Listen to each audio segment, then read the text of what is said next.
Alrighty, hello there. So if you couldn't tell, today we're going to be talking about stickers.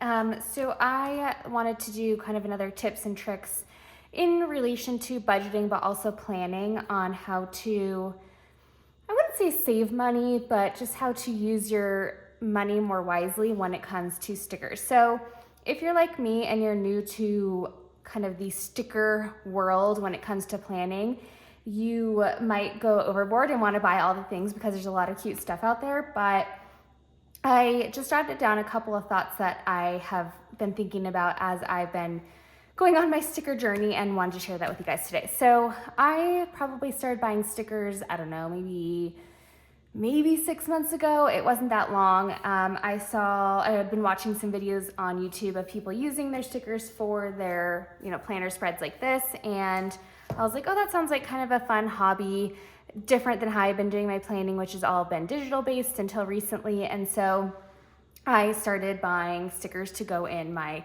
planner. And at the time I was using a Happy Planner. And so I started off by buying some Happy Planner sticker books. So like I said, I've been kind of on a journey. Actually, the first one I got was this Harry Potter sticker book, which I will talk about in a second. But just wanted to share some of the thoughts that I've had as I've been purchasing. As you can see, quite a few stickers and some tips and tricks that you can use along the way as well. Okay, so I'm going to move these all to the side for now and get myself organized. Okay, so the first thing I want to talk about is size.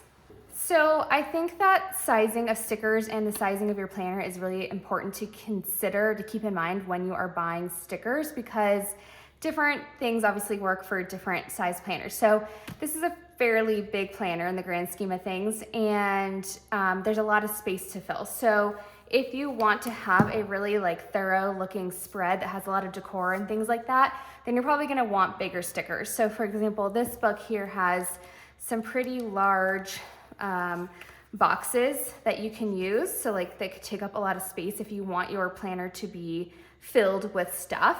And if you wanted more of a minimal look, then you probably want to go for smaller stickers. Just something to keep in mind, because I have found that a lot of the smaller stickers that I have, in books, will just go to waste because I'm they're just too small. They're not going to make any difference. See if I can find an example. Little icons like this, they're just so small that they're not going to show up in my planner that well. So I probably wouldn't use those. If you have a smaller planner, that probably might be more beneficial to you. Maybe you do want these smaller type stickers because they won't take up as much of the critical planning space in your planner.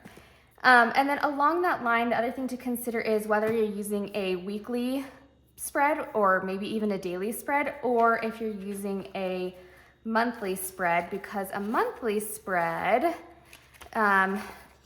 will have less space. So obviously if you've got to have all of your little boxes for every day in the month, you're gonna want smaller stickers to fit in those smaller boxes if you want to use your decor in this manner. So I guess tip number one is just really thinking about how you're going to use your stickers and what they might look like size-wise compared to the planner or the space that you're going to be using them in. Okay, the second tip is to really focus on whether you want functional planners or decorative stickers. Functional stickers or decorative stickers. So this is something I really hadn't thought much about when I first started buying stickers. And actually this is the first sticker book that I bought. I think I saw somebody do a review on it and I thought it looked cute, and so I got it. And luckily for me, it had both functional, which would be boxes like this and dots like this, and decor, which is just, more fun decorative type stickers. So I could create a complete spread from what was in this book. So for example, something like this, I could put the functional boxes, and then I could also do decor in one fell swoop. Some of the sticker books that I have purchased since, so for example, the Harry Potter one, is really more heavily based on, at least how I would use it would be more based on the decorative stickers, because unfortunately for me, this sticker book I think was the teacher version. And so a lot of this stuff is teacher related, lessons plans and stuff. So I just wouldn't use the functional stickers like that. Let's see, what would be another example? This is another example. So I thought this was a really cute sticker book. It's a fall fall related one, and this is primarily decor. So when I first got this, I was like, oh, it's so cute, but there's some functional stickers, but not enough for me to do a full spread for as many weeks as I needed to get through like the whole fall season. So what I ended up having to do is order this guy, which is all functional stickers, and I got it in like a fall kind of color palette, so I can use these in correlation with my decorative stickers. So it was an extra cost because I had to get both of these together to be able to make one spread, because for me, I like to have both functional and decorative in one spread. So that's just something to keep in mind. If you are somebody like me who wants both, I would highly recommend getting something like this that has both in one, and these are typically color coordinated, so you get like colored functional boxes that align with the decorative stickers of that same color scheme, so you can make your spreads that way. If you like only functional or only decor, then you can buy your books accordingly. So that's just something to keep in mind as you are buying your stickers. The next thing I would recommend is to watch videos of people doing walkthroughs or flip throughs of their sticker books. I've seen quite a few of these, and so for example, somebody would say they have this sticker book and then they would just flip through every single page and show you what they look like. I know a lot of times on the website of the company, like you can see, maybe they'll show like little thumbnails of what all the pages are, but they're hard to see because they're so small, and sometimes they don't put all of these spreads. And the reason I recommend this is because what you don't want to do is waste money or spend money on a sticker book that you're not going to use most of the stickers. So that's exactly what happened to me with this sticker book, because I thought it looked cute at first and I didn't pay enough attention to the flip through that I was watching. I think I saw a few seconds of it, and then I went and looked on the website and looked at the thumbnails, and I said, okay, this is great. But when I actually got this and I was flipping through it at home, I realized I don't actually like almost any of the stickers in here. I've used a lot of them because this was the only sticker book I had for a long time, but there's a lot of these I just simply won't use because I don't like the style of it. It's just not my style of sticker. It's not my style of decor. It's not my, it's just not my vibe. And so this is unfortunately going to go to waste. Now, I can use the functional stickers in this sticker book because I can make a lot of these colors work with other things that I have going on, but the decorative stickers I just probably won't use. So I've been a little bit more particular about the books I've been buying since I bought that one. So this one, for example, I knew that I liked a lot of, well, even this one, there's a lot in here that I won't use because it's just not my style. But I'd say at least 50% of this book I like, whereas this one I probably only liked maybe 10% of it. So just be really cautious about what you're buying to make sure that you actually really like everything. This one, for example, I got, and I really like almost everything that's in here, and it's a little bit more neutral. It's not like seasonal specific, so I can use a lot of these for anything. So this to me was worth the money because I will probably use, or could feasibly use, like 90-95% of the stickers in here, so it's worth it. So that is my next tip for you.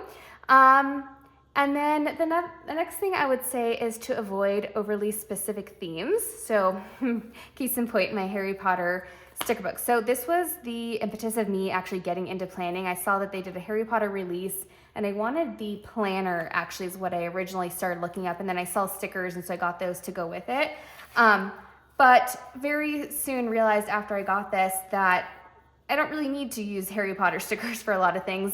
I would maybe do one spread or maybe two in the fall or like Halloween or holidays. But other than that, like I don't need all of these Harry Potter stickers. I'm not the kind of person who's going to do the same theme day, like week after week. I would get kind of bored with that. And so unfortunately, these will either go to waste or I'll just have them for like a decade because it's gonna take me a decade to get through 1 week a year spread.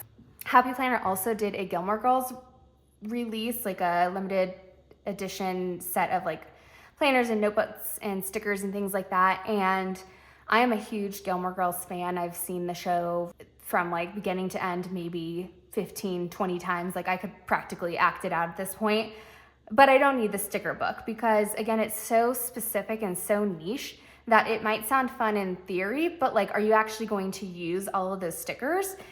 and probably not. And so then it's going to be money that you didn't need to spend, where you could have gotten something more like this, where you can use all these for the entire year, versus something that's so specific to a theme that, again, maybe you're going to do one Gilmore Girls themed spread, and then you have 98% of your sticker book left, and it's just going to sit there. So again, just be cognizant of buying overly specific themed books, unless that is like your, passion, and you are certain that you're going to actually use them in various manners. Okay, so this is kind of an obvious one, but my next tip would be use up what you have. So I've got now all of these sticker books. I had bought this guy, I think from Target, so it's just got like, kind of generic stickers. I have more stickers than I could ever probably use. I don't use that many, and so for me, like, it'll take me a long time to go through all these. Again, like, this is a holiday specific one, and this will take me years to get through because I just can't use all of these holiday things in one year. So I'm going to try really hard to not buy any more. Like, I've got enough functional ones. Maybe if I needed anything, I would get one of these in a different color palette if I really needed more functional stickers, but like decor wise, I'm good to go for quite some time. And so I'm going to try really hard to use what I have before I buy something else. Now, if I were to run out of something, I think that's a perfectly appropriate time to buy something new, if I actually still need that item. So that's what I would recommend to you as well, to not overspend on your stickers. And then my next tip is to organize your stickers by theme so that you can get the most use out of them. You don't forget what you have. I think I mentioned this in another video, but basically I just took all of my stickers that were loose leaf. As you can see here from this example, the pages like to fall out, and same thing with this one. The pages kind of start to fall out like that. And so when this happens, I basically took all of these types of books that I had and divvied them up into individual sheets, and then organized those sheets by category. So I put all the like categories in these little page protector things, so that I know, like, this is my holiday one, my Christmas stack, if you will. So this is what I have out in my drawer right now, and it's just all stickers from different books that are all Christmas or like Thanksgiving-ish related, right? So you can tell these are all from different books, but it's really easy for me to go in and say, I need some Christmas decor stickers. They're right here. I'm not gonna miss anything because they're all in one spot. So these are the two that I'm currently using. So you've got Christmas, and this is my like generic, just kind of general stickers. And then in here, in this binder, which I happen to have already sitting around the house, it was just a extra binder that I had, I put the rest of my stickers. So like, this is my winter category, spring, summer, fall. So that's kind of like the main seasons go in that first section. And then this is gonna be holiday specific. So I've got Halloween. I would put like Christmas in here. So again, it's just a way to kind of keep track of my stickers and make sure that I'm using them up. I didn't go through these books because like this one's so specific to a theme. This one I just don't like, so I'm not gonna use it. And then these two I just had out separately because I was just using these for Christmas and fall. So I'm just keeping them as is. They haven't started falling out of their pages yet. And same with these. So I probably wouldn't take these apart because it's not like I'm gonna split this up between 5 different categories. It's just kind of a generic one, but I think you get the idea there. Okay, and so my last suggestion for ways to kind of save money in, your use of stickers is to host a sticker swap or to share stickers in some capacity. So if you're like me and you have a very specific style that you like and there's just a lot that you don't like, then you can consider sharing those with people who do like that. So I'll just flip through winter as an example, and I can tell you, I don't really like the look of this particular page. I might use a few things here and there, like the glasses are cute, but again, these are so small, it's gonna be hard to use them in my planner. So this might be one that I would consider giving to like my mom, because I know she uses a lot of small stickers, so she could use up the rest of this page. If there was a page like this, for example, that hadn't been used yet, and I didn't like it, or I didn't want, or I didn't need it for some reason, I would consider maybe giving this to a friend who does like to use this particular style or whatever, that I think might like to use them. And I would feel a little bit weird giving a friend like a half-used sheet here. Like a fully unused sheet might be a nice thing to give them. You could just give it as like part of a little gift, or just because, or maybe they have stickers that they want to swap with you because maybe you guys have complementary styles. So maybe I prefer the look of this style and my friend prefers the look of this style, then we could swap if we had some of, like if she had ones that looked like this and I had ones that looked like this. So just an idea of how to use things up, because if you have them, you might as well try and find something to do with them. You know, it's kind of like another, what was this saying? One man's trash is another man's treasure. Like somebody else will probably like them and get use out of them. So you might as well try to find a new home for them versus it being completely wasted money and just going into the trash. Another thing you could do with stickers that maybe you don't like that much or you don't think you'll use like in your planner spread is to incorporate them into greeting cards or a vision board or anything like that. Like my mom always puts stickers on her cards that she sends my sister and I. So like she might put this love potion bottle on the envelope of a Valentine's Day card that she sends us. So you can do it in fun little things like that that maybe aren't as permanent as going in your planner spread, but you can still utilize them and get the best bang for your buck. So that is all I have for you today. Just my initial thoughts as, again, a relatively new sticker user. If I think of anything else along the way, I will gladly share that with you. But I hope you found this useful, and thank you so much for watching, and I hope you have a great day.